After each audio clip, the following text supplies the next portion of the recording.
What is going on, you stark raving lunatics?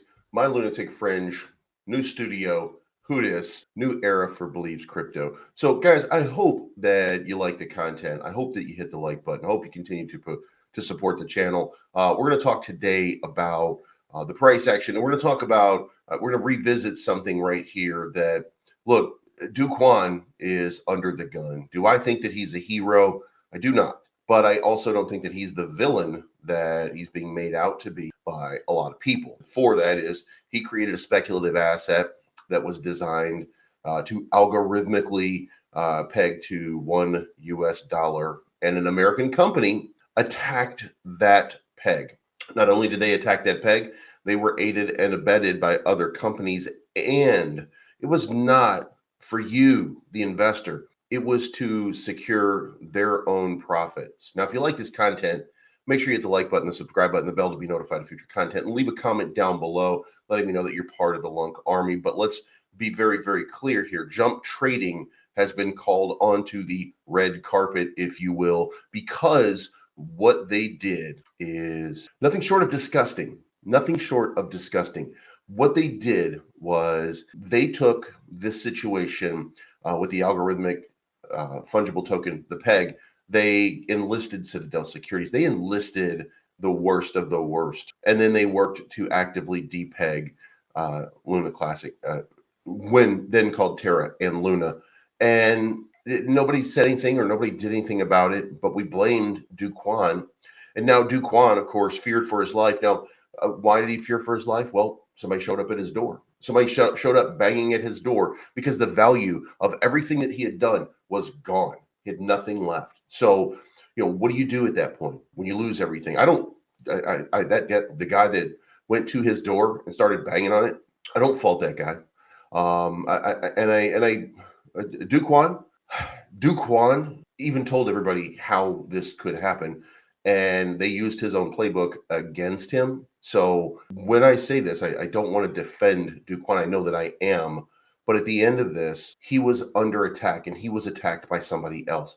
He was attacked by bad actors. And those bad actors, they've even gone so far, and this is crazy, but to say that it doesn't matter what they did because Luna Classic didn't survive anyway, and they shouldn't be compelled to produce information. But nonetheless, Jump Trading, which is part of the scam, they are being called to testify by a U.S. judge. So I'm super excited about that. I think that that's very important, and I think that everybody should be held to account, of course, for this. But a whistleblower in the SEC claimed that Jump Trading helped keep Terra USD at $1, which may mean that Do Kwon lied about his algorithm's ability, but that's not true. What it is that Jump Trading was doing trading to unpeg it. Now, if you remember, famously, Do Kwon was contacted and he was told that he could buy, I want to say 501 Bitcoin to help stabilize his chain, or 1,500. Nonetheless, a bunch of Bitcoin. And then he decided he was going to withdraw money from from Terra in order to buy Bitcoin, in order to stabilize that algorithmic fungible token known as Terra. And as soon as he pulled out the money, they started rapidly selling it off. This is absolutely crazy. And that caused it to depeg because the funds were no longer available. And you can only do so many transactions per second. But the important part was once the money was out and once the Bitcoin was in transit being bought, never to go through or going through at post fact, then they had already depegged it and they'd already scammed it. And that's where it is. So again, I'm not a fan, but I don't think that he's the villain that people made him out to. I think these people are bad actors. No governance going on right now. Remember, Richard Tang, who took over for CZ Binance, is also a big supporter of Luna Classic and was in fact allegedly one of the main people who was a big proponent of Luna Classic. as a recovery asset. So we'll see what happens. What's going on, guys? Cryptonomy.finance. I do have an incredible promo event. Follow Cryptonomy_fi. Make your deposit at Cryptonomy.finance. Like and retweet the post and tag 3 friends who love Solana. As you can see right here, earned about 0.0014 Bitcoin. When we get to our fixed levels, my tether so far, $4,345, I've actually earned $251 in accrued interest. For my XRP, 224 XRP, Ethereum 0.09, Ethereum, Bitcoin, we've got 0.008, 0.008, also about $500. Of course, these ranges were a little different. I was using a little bit more.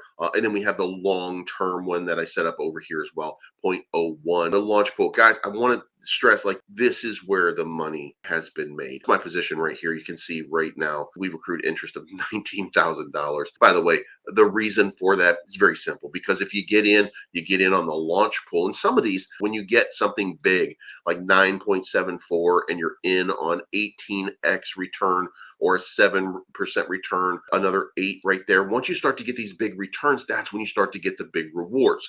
So we put a heavy amount into this. What I'm going to do, we're going to look up some Solana. And so we're going to throw in the maximum amount for Solana. We're going to get 25 Solana, and then we're going to continue here. We're going to do the 12-month rate since that's 103%. Boom. Now we have another holding. On the My Deposits here, you're going to see that one up there at the top. Best percentage rate right now. Fantastic. Make sure you check out Cryptonomy.finance. But for those of you who don't know, yesterday I entered a position on USTC, got in down here towards this little bottom wick around 2,500. It came up here to about 29. I got out around 28.50.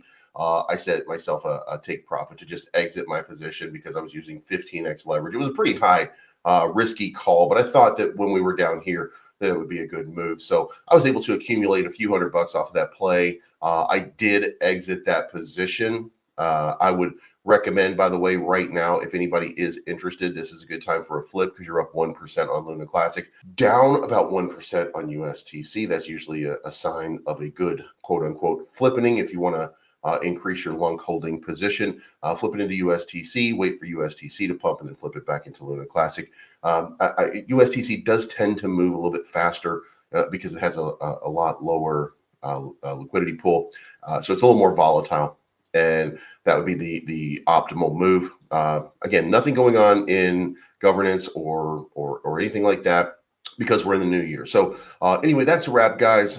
The price action, I'm not going to get too deep into it today. That'll be for tomorrow. We'll kind of look at it and see where it's going to go. I don't think it's going to do anything, not very much today. It looks like it's kind of consolidating, and it's consolidating after a dip. So the potential here is that it's going to dip even more. However, in this market, the way that the market has been running, this tends to be what we call liquidity sweeps. Liquidity sweeps just mean that we're coming down and we're attacking liquidity pools and then forcing the price up or down, back and forth, whatever the case may be. So I think that's probably what's going to end up happening again. So we'll talk about that again at length tomorrow. In the meantime, it's not financial advice. My name is Blaze Mars, right? Thank you so much for tuning in, and we'll talk to you again very, very soon.